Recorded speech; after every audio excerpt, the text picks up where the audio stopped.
Hey everybody, Jeremy here from Nobot Studios. I'm back again with another Grit Fantasy RPG video. This time I'll be talking about focus dice. Now, focus dice are an important feature of Grit. They're this built-in commodity that players have available to them that they can use to boost rolls and activate abilities and artifacts.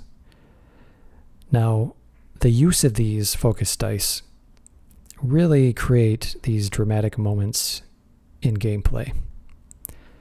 They make the characters feel heroic. They can boost rolls just at the right moment to make that thing happen that the players are hoping will happen. In my opinion, it's one of the best features of Grit, hands down. So I did want to just go over the mechanical aspects of what the focus dice are and how they're used in the game. And so I'm going to show you here on the left-hand side parts of the book. I've got the PDF pulled up here. So I'm going to move to the core rules section where it discusses focus dice. This is only one page, and probably about half of it is just examples. So you're given, and I'll just read this off. So each player begins the game with 3 focus dice. So they have these pool of dice.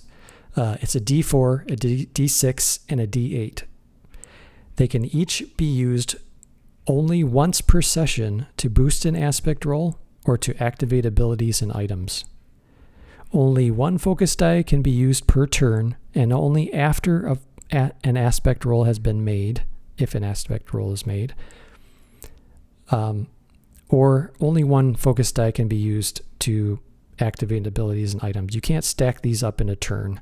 So basically, if you use it to boost an aspect roll, you can't use another one to boost an ability or use an ability or activate an item in the same turn.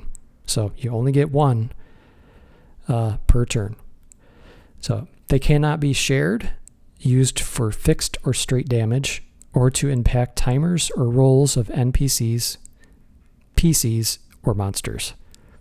Aspect rolls or aspect values are never added to focus dice rolls. So if you have a +2 in might, you don't add +2 to a focus die roll, just to the aspect roll. So aspect roll is the D12. And for the instance of might +2, then you'd roll D12 +2.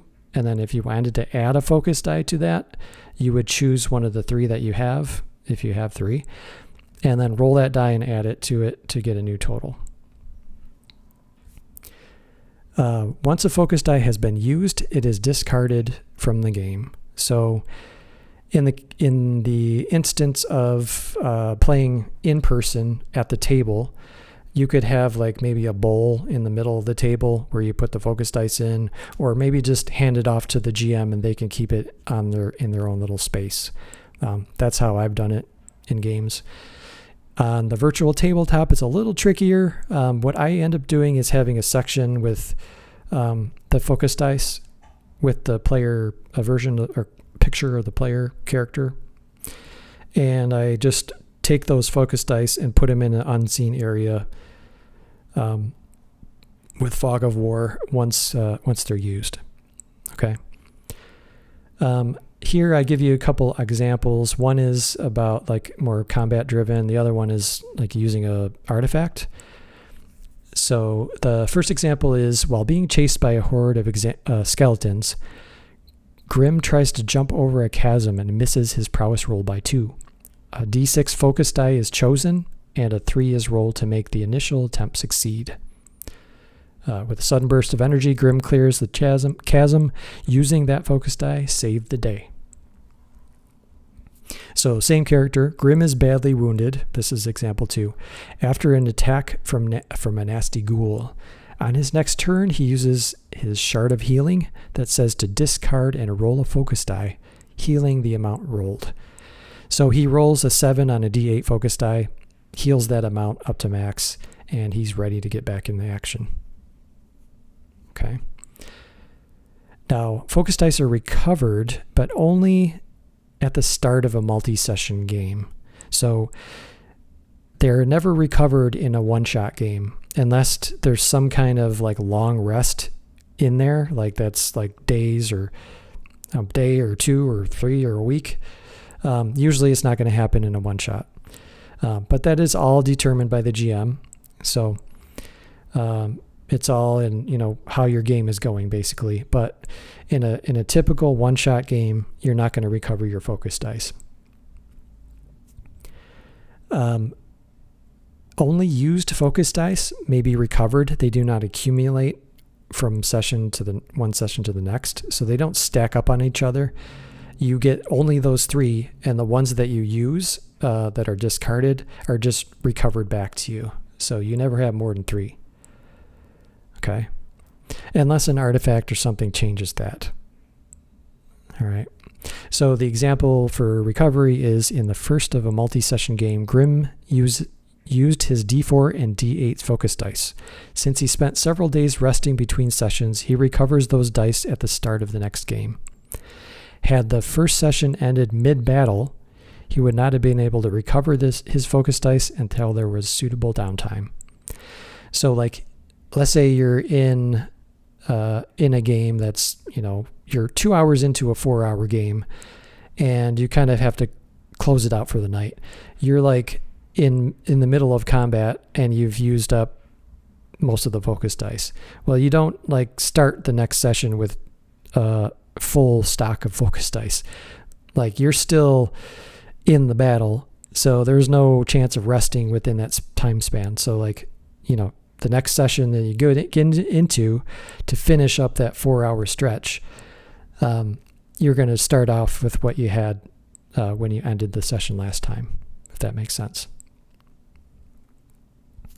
So there's a couple things I did want to talk about relating to abilities, lineage abilities. That'd be the races of the characters.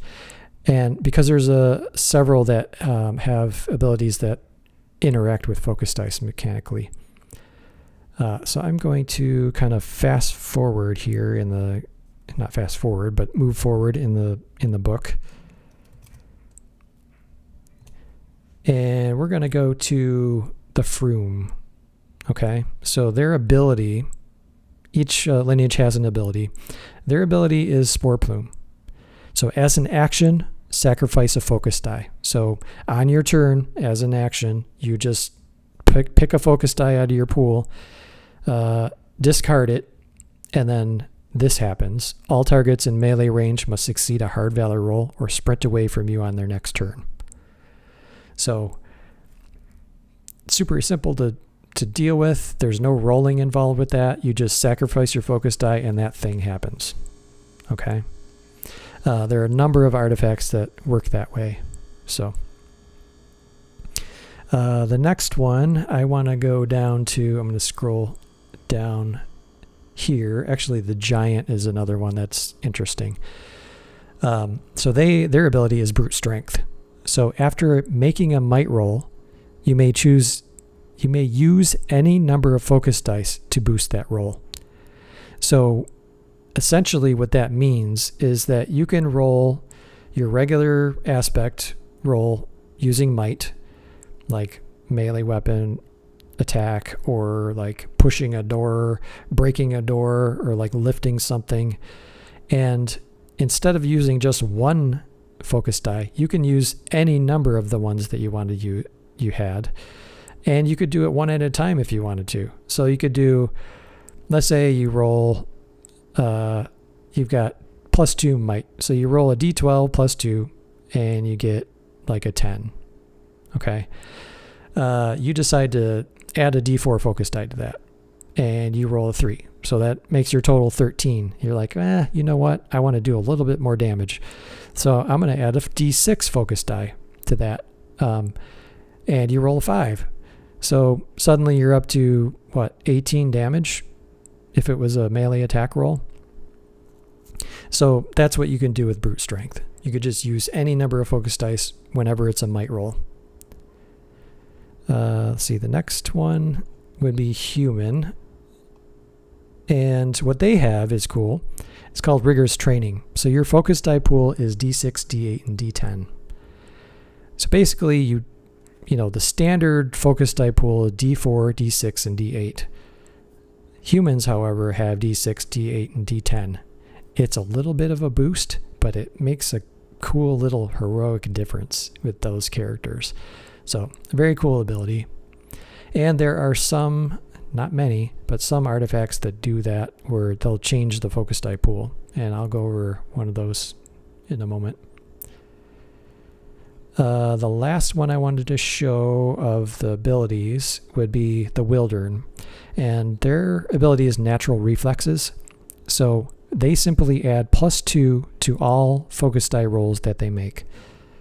So they can't add +2 to anybody else's rolls. It's only their own. But if they roll a D4 focus die and they come up with a 4, they can it just is +2 to that. And so they get a +6.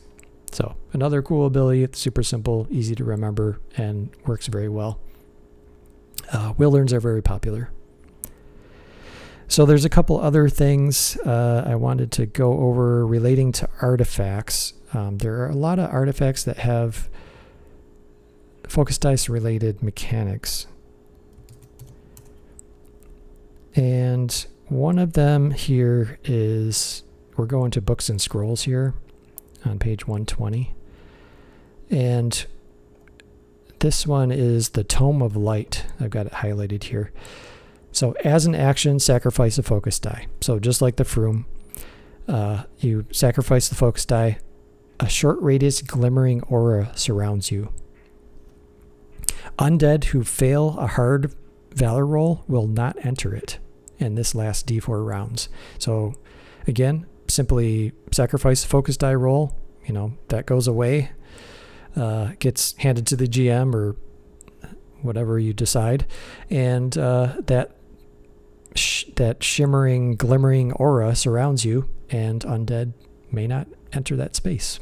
So that's how that works. There's another thing that changes the focus die pool. And I think there's only like 2 of these actually in the game. But Golden Prism is one. Got that highlighted now. So your focus die pool is replaced by 5d4. So instead of d4, d6, d8, you have 5d4. So what that does is it gives you some options. Like, it might be a little less powerful, but if you have abilities or items that require focus die sacrificing, you know, or just require focus dice in any way, you have multiple more options now. You know, I mean, you have 5 chances instead of 3, right? So that's pretty cool. So the second half of this is, if focus dice were used before gaining this item, reduce the number of D4 gained by that amount. So like if you used 2 focus dice already and you gain this item, then you would start with 2 less, basically, just to keep it balanced. Another way that focus dice are used with artifacts is to sacrifice and roll. So I'm going to move to another one here called the Scimitar Ring. Let me highlight this. Oh.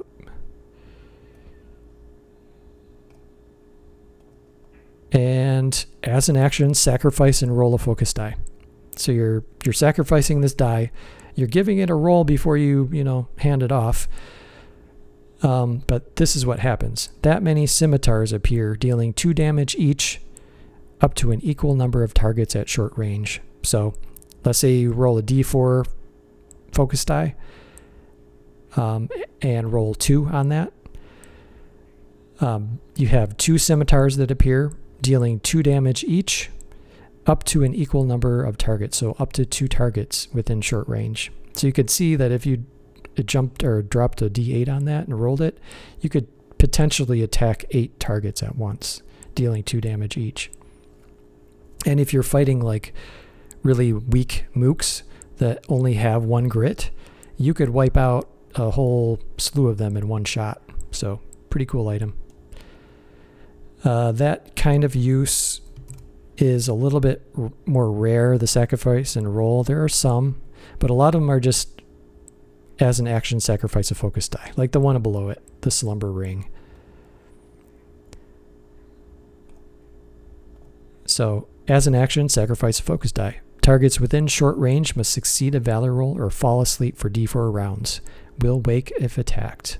So, no roll involved. You just sacrifice the die, and then that happens. So, super easy. And that really covers everything, most everything that I wanted to cover for focus dice. I just want to, say again, these focus dice, they're such a part of Grit Fantasy RPG, and they work so well, and people have so much fun using them. They're just a great addition to the game, and they're very well sort of spliced into the mechanics of the game, and they just create these really interesting, cool, dramatic moments. So have fun using them out there. I've really enjoyed all my games and just seeing what the players can come up with these focus dice, and it makes them feel good playing them, using them, and it's just all good. So anyway, I want to thank all of you for stopping by, and I appreciate you watching my videos, and I hope you're out there playing some Grit. And as always, take care of yourself, and roll those dice.